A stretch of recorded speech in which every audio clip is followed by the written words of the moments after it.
One of the muscles is called the rhomboids, and if this whole thing was covered in pink, that would be the rhomboid muscle. So the rhomboids, they draw the shoulder blades together. So can you draw your shoulder blades together? Do you see how they got slack? Or it got short, which means that the muscle is engaged. And then if I pull the shoulder blades apart, it would stretch the rhomboids. Okay, so let's think about, thank you, Craig. Let's think about a pose where we would be engaging our rhomboids to draw the shoulder blades closer together. Chaturanga. Prasarita. So there's a lot going on. Up dog, yes. Chaturanga. Chaturanga a little bit, yes. Prasarita Padottanasana C. Prasarita Padottanasana C, sure. Cobra. Tadasana a little bit, yeah. Bow pose, Dhanurasana, Matsyasana. Good, okay. How, when, where, what, when? When, what pose would, I just did it for you, would stretch the rhomboids? You're welcome. Gardasana stretches the rhomboids because the shoulder blades are they retracted or protracted? Protracted. How about in crow? Crow. Yes, crow. Bakasana. What's another really simple one that we do kind of as a warm-up? Cat pose. You stretch. Okay, cool. Good. All right, you can have a seat. I'm going to choose another victim. You. I choose you. Face that way, towards the us. Take your arms out to the side.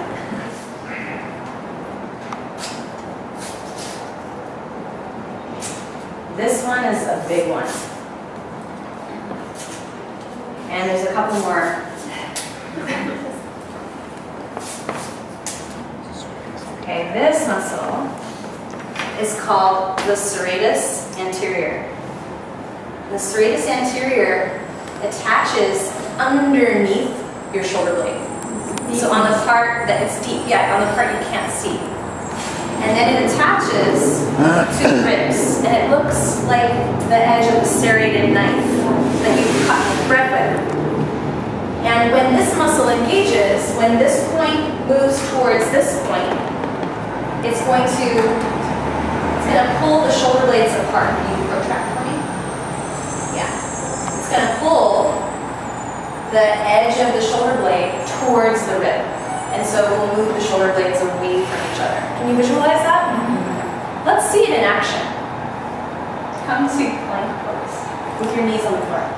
Knees on the floor. You know what? Come over here. Let's put you right in the center of the pile. Knees on the floor. Yeah, knees on the floor. It's nice. Okay, now gather a little closer.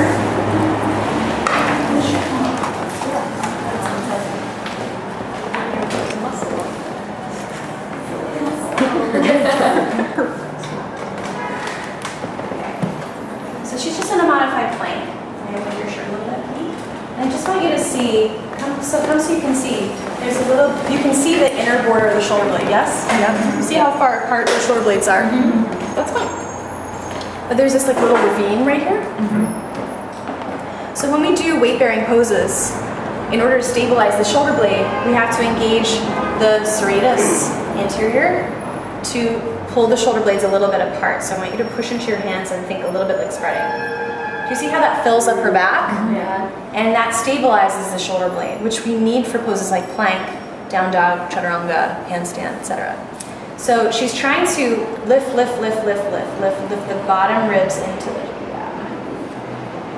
So because the serratus anterior attaches on the shoulder blade but also on the ribs, you can move the shoulder blade towards the ribs or you can move the ribs towards the shoulder blade.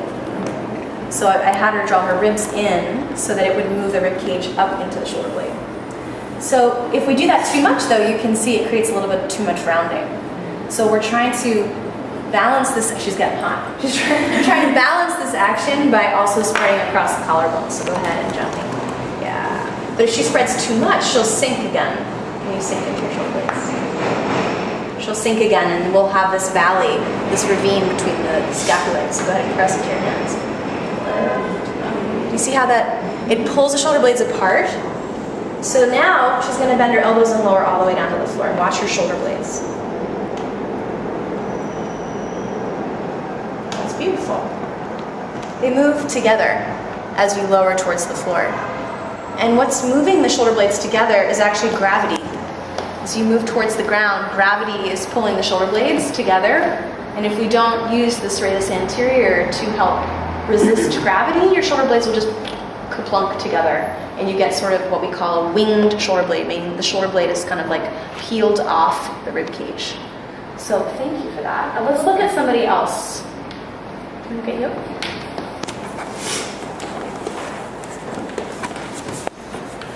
So come to the point light.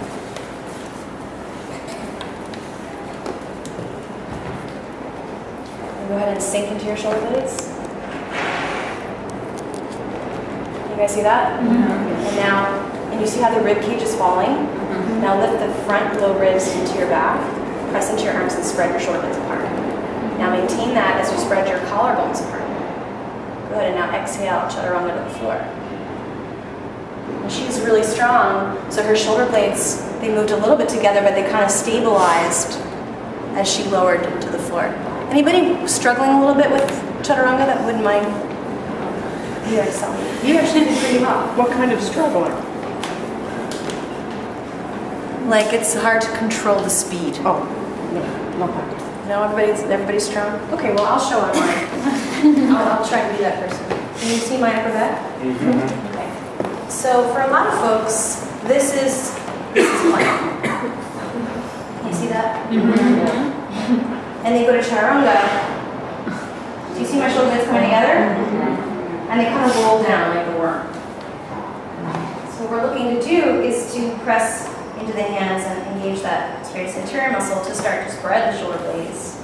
Start to draw the rib cage up into the shoulder blades. How's that look a little better? Yeah. Okay, and then I'm going to maintain that as they go down, and my shoulder blades will come together, but they're now more stable on my back. Can you see the difference?